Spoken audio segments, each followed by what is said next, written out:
Hi, I'm Sean with the Sacramento History Museum, where our credo is neither rain nor snow nor freakish heat that fritzes out our electronic equipment, nor wireless mics that suddenly will not play nice with Facebook will stay us in our eventual completion of our appointed projects. In other words, last week we tried a Facebook Live here and we were in 108-degree weather and the iPhone blanked out and our mics weren't working. So now we are doing Facebook not live, recording it and posting it later. So just full disclosure, I'm not live. And I'm here on the Sacramento River. Allie is with me. And we're doing this because we have a little bit of June left, and June has been the river has been our theme. And Allie's talked about the bridges, the Tower Bridge behind me and the I Street Bridge behind her. Susan has talked about the constant effort to protect these cities with levees and other protection because these cities have been built right along the Sacramento River where we are. We are on the brand new public dock on the Yolo County side of the Sacramento River. More on that in a bit. And I get the happy task of talking about one of my favorite things, which is steamboats, and specifically one steamboat. Now, I have my druthers, you have your druthers, everybody in the museum has an image of what they would like to see, what they would like to do to recreate some segment of the mid-19th century here in Sacramento. And for me, I'd love a moment where this river became a working river once again. And full of not only steamboats, but snag boats, towboats, barges, schooners, smaller sailing ships. I'd love to see that. I'd love to hear that, smell that. Now it's a sleepy recreational river supplying water, of course. And the reason, the inspiration for that is this picture. I don't think Allie can catch that, but this is of the steamboat that I want to talk about, the Chrysopolis. It is at the K Street Landing, which is where the Delta King across from us is docked now. And this image was taken in 1867 by an employee of the Daily Bee, now known as the Sacramento Bee. I'm pretty sure this was not published. I don't think they had the technology to have published this, but that is a Chrysopolis. And what's so tantalizing to me about that is here is the Chrysopolis, and beyond it are tall white objects which I have to think are other steamboats. Maybe some buildings on the Yolo County side where we are, but I have a feeling those are boats of some kind and the river is crowded. Now, 1867 means that this levee has been raised to the height we have it now, about 24 feet. And the Central Pacific Railroad has been laid across the top of the levee because the Central Pacific Railroad built that levee for the city to save it from the aftermath of the terrible 1861-62 flood. If you go to K Street Landing right now, you will see many of the similar things have been rebuilt. This recreation of this sign, the California Steam Navigation Company sign, is there. The railroad depot is there. Now what's interesting is that boat, if this levee is 24 feet, the Chrysopolis is sitting really high. And it turns out that in 1867, that was a very heavy, wet winter. In fact, Alta California newspaper, San Francisco, said that the snow level was much higher even than the terrible 1861-62 flood. The difference is that in 1861-62, that heavy snowfall was followed by warm rains, which washed down the rivers and caused that tremendous flooding.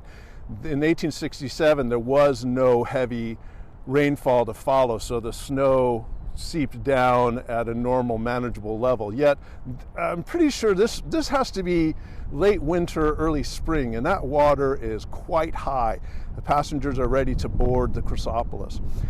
Chrysopolis was the queen of the line. We're at the confluence, not of rivers, although the American River, mouth of the American River, is about a mile upriver from where we stand. This is the confluence of what I want to talk about, the golden age of steamboats, but also we're standing right at the site of the tragic and quick end of steamboats on the river. So the golden age is well represented by this. This is a model done by a man named John Bomar, who unfortunately passed away in 1991. He was a Vietnam veteran, and he lovingly reproduced this model, which is now in the collection of the Center for Sacramento History, the city archives. It had been on display up until a couple of years ago in the museum. And so this is a good way to compare the Chrysopolis to the boat that stands in for steamboats on the river, the Delta King. They are separated in their working life by about 70 years. The Delta King was built and put on the river in 1927, along with the Delta Queen. That boat was built in Scotland on the River Clyde near Glasgow and assembled in Stockton and brought up here. The Chrysopolis was built in San Francisco. The engine came from New York. But the reason that this represents the golden age is because this was the time when, instead of ocean-going steamboats coming to San Francisco and Sacramento to provide freight and passenger service, by this time in the 1860s, the boats were being built locally for and designed for this here. So the Chrysopolis was built in 1860. Let's look at the differences first. So this is probably not what you think of when you think of a steamboat. The Delta King is more like, I think, what most people think of when they think of a steamboat. It has that multi-tier, almost like a wedding cake design. I think of the steamboats on the Mississippi and the Ohio rivers, and they have that kind of low, stubby end, very close to the water, and that enabled freight and passengers to come on and off the water. This one has more of a ocean-going or long-distance prow at the beginning. It is a stern wheeler. The paddle wheel is at the back of the boat.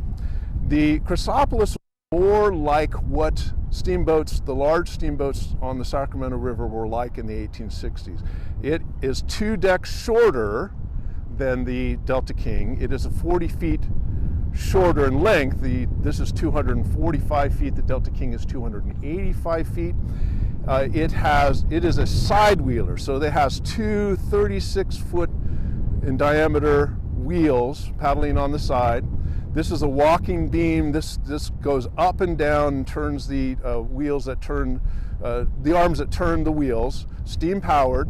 It has 2 stacks as opposed to the Delta King's 1 stack. And it was known as the Slim Princess. It was 40 feet wide. The Delta King is about 60 feet wide, so it's much slimmer, shorter. But the thing that made the Chrysopolis the prized boat was that it was a luxury liner. It's known as a packet boat, meaning that it can take freight and passengers.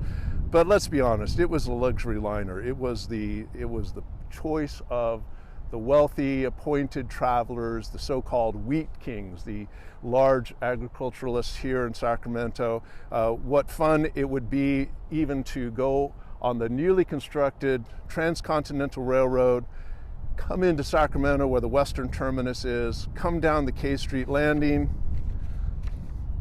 get on the Chrysopolis, and take the last leg to San Francisco. Or go the other way around, start in San Francisco, hop on the Chrysopolis, get on the Transcontinental Railroad. It was beautifully appointed inside. It had paintings commissioned by some of the greatest landscape painters of the era in its hallways. It had special extra thick glass around the engine so the passengers could watch the engine in motion. It had this low promenade on the deck, which was just above the water.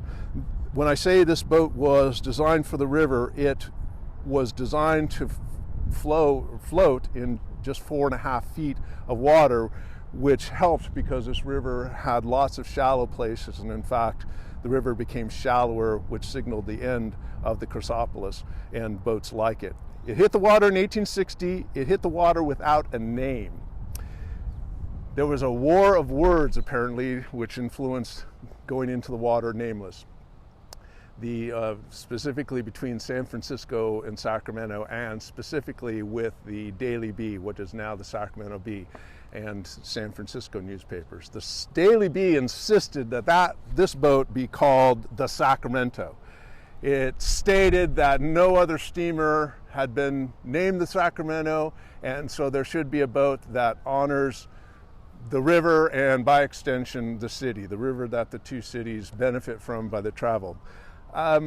Sacramento Bee is a very thoughtful newspaper, I think. They got this fact wrong. There had been a steamer called the Sacramento since 1849, and it worked this river for quite some time, so I'm not sure what the Daily Bee was thinking. But it as much as said that this boat was named the Sacramento. Well, it was built in San Francisco by John North, his real name was Johan Granius Nordtvedt. He was a Norwegian shipbuilder. He built warships for the country of Norway. They gave him a stipend to go to America and look around at the shipyards, and it turns out he liked it so much, he stayed. And in San Francisco, he opened a shipyard about a block away from Oracle Park, where Oracle Park is now, where the San Francisco Giants play. And in the course of his shipyard's lifetime, he built 273 ships of all sizes, mostly sailing ships, but he did build 53 steamboats for the river trade, including not only the Chrysopolis, but the Yosemite, which is a well-known ship at the time, and the Capital. And he put it in the water 160 years ago this month, without a name. And then when it was tuned up and sent to Benicia for the final work, the name was attached, and it was the Chrysopolis, which is Greek for Golden City. And that was in keeping with John Fremont's name for that narrow opening to the San Francisco Bay, Chrysopole, which means Golden Gate. And so I think, I read somewhere, and I agree with this, that name fits both Sacramento and San Francisco. The Golden City and fitting with the gold rush. This boat was fast from the start. Its first trip upriver to Benicia had set a record, and in fact on New Year's Eve, 1861, the boat had been on the water for about a year. It set a record that was never broken. It traveled from here in Sacramento down to San Francisco in 5 hours and 19 minutes, meaning that the boat was going an astounding 20 to 22 miles an hour, making that 120-mile trip. It hit the sweet spot. It was like the Flying Cloud, or the Spruce Goose, or Wonder Boy, the bat in The Natural, the Bernard Malamud novel. Something about it was built just right. And it might have had to do with, I think John North was taunted or inspired to build a boat as nice as what he had been told they have on the Hudson River. And he spent 4 months in the Mendocino forests alone picking out the wood for this boat. And they cut the redwoods, they brought it by ship.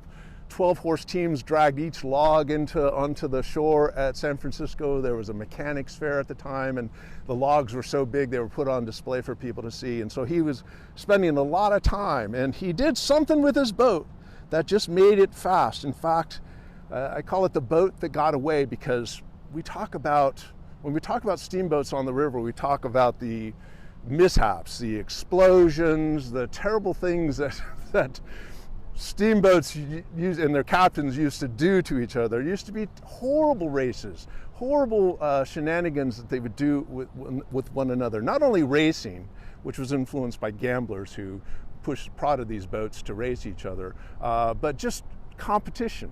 It was common for two boats, rival boats, to leave a dock, and the lead boat would zigzag on the river to keep the trailing boat from ever getting ahead of it. They weren't above ramming other boats and pushing them up onto shore. Keep in mind, there's people on these boats, and they're ramming these boats.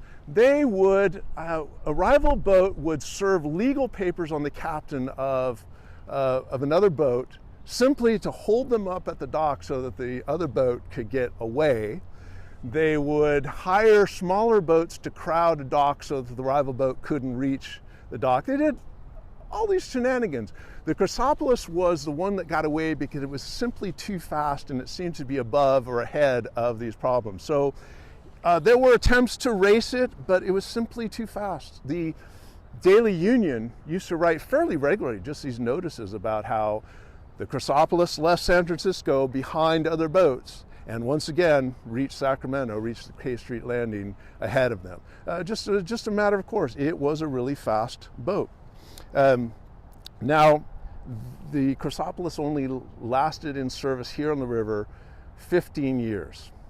It was, and why? Well, partly because the railroads had now taken more and more of the passenger and freight needs, but it was also because those floods that Sacramento suffered from and the hydraulic mining up in the mountains and the timbering up in the mountains had silted up the rivers so bad that even the shallow draft boats like Chrysopolis could not navigate safely through the entire river course. And especially in the northern part of the Sacramento, the big boats could not really navigate. And so the river gave way to smaller steamboats, most of them stern wheelers, and they provided the freightage for agricultural service. And so more landings showed up along the river. Farmers had their own individual landings or grouped with other farmers. And so those smaller steamboats, which only could float in 18 inches of water,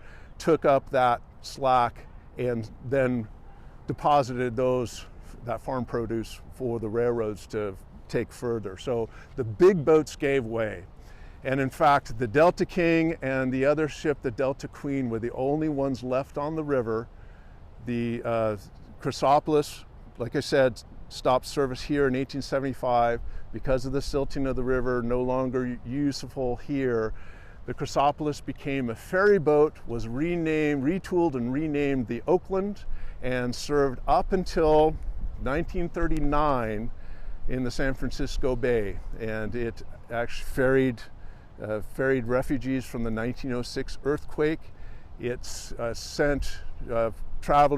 took travelers over to Treasure Island when they had the Golden Gate International Exposition in 1939, and that was about its last mission. And then unfortunately it burned up in an accident in a salvage yard. So it actually had a longer life, about 40 years as a ferry boat, than it did on the river. But it was well known here. We're standing at the site of an incident that happened in late August 1932 when what was called the Sacramento Fleet, which were unused boats, were docked here, and they caught fire. And that was 8 stern-wheeler boats, 2 tugboats, and 2 towboats, all caught fire. And that was pretty much the end of steamboats on the river, except for the Delta King and Queen, started in 1927, again carrying service to San Francisco. During World War II, both of those boats went into military service. If you can imagine, the Delta King was painted battleship gray and became housing and also ferry transport for soldiers and sailors in World War II. The Delta King at one point ended up in Alaska as housing for salmon cannery workers.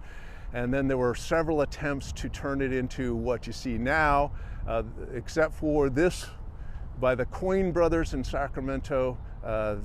All of those efforts failed, and then the Coyne brothers brought it up here. It is not a working boat, has no engine that works. The Delta King was actually used in a 1960 version of a movie about Huckleberry Finn. It was towed from an unseen vantage point up a river and stood in for a Mississippi River boat, and I suppose the Sacramento River stood in for the Mississippi River, which I can see. This Mississippi River, of course, is still a working river. Barges still use that. That's not true of Sacramento. It's more of a recreational river at this point. But I would have loved to have seen the Chrysopolis. Let's go back here just a little ways. The Chrysopolis was involved in its own mishaps, fights, petty crimes, that sort of thing. It, in 1864, hit a snag. So a tree on the shoreline ripped into its hull. the captain just pulled the boat onto a sandbar, and most of the passengers didn't even know. They slept right through the accident. In 1869, it was carrying a group called the Emmett Guard, which was a honorary military group of Sons of Ireland, and the Chrysopolis was taking this group to San Francisco for St. Patrick's Day festivities. They were told under no circumstances could they bring a cannon aboard the Chrysopolis. They brought a cannon aboard the Chrysopolis. Well, under no circumstances could they fire the cannon. They fired the cannon just out before it was going to dock in San Francisco. The cannon fire hit a powder keg. The powder keg exploded.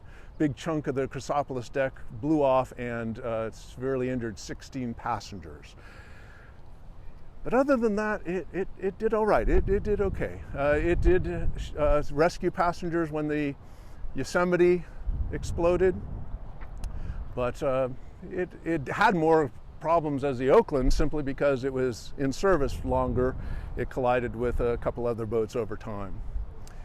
That's what I'd like to see, the Chrysopolis. I wanted to end by telling you a little bit about public docks here. So this is a YOLO public dock. It's brand new. It was built during the pandemic, one of the few things that was created during the pandemic. And the dock is named after Etinesh Zalik. How do I know that? Because I read maritime signal flags. No, I had to look this up. Etinesh Zalik is the name of this public dock, and you look over on the Sacramento dock, and that reads in maritime signal flag, Isabel S. Naranjo. So this is part of a public arts project. A British artist named Joshua Sofair came up with it, and he decided that signal flags would be the way to honor people. He asked for communities to nominate people, and the winning nominees both happened to be grandmothers. So on the Yolo County side, Etinesh Zalik, Ethiopian immigrant, nominated by her family as an inspiration, somebody who came here, raised the family, made them successful in America, and so her family wanted to honor them. And Isabel S. Naranjo, also nominated by her family, was active in providing aid to children of farm workers. And so that's Isabel S. Naranjo dock and Etinesh Zalik. And the California sea lions love this dock because in May they come up here because they're first in line for whatever fish is coming down the American River in May, and they like to use this dock to sun. So, and I like this dock too. And I encourage you, as far as I know, we got in, so you can get in. But thank you very much for watching. And next Monday is Delta Pick. Delta Pick Mello is going to read a story. Isn't that right, Ellie? Yes, she's going to read one of her celebrated stories. So thank you. We'll post this before that happens.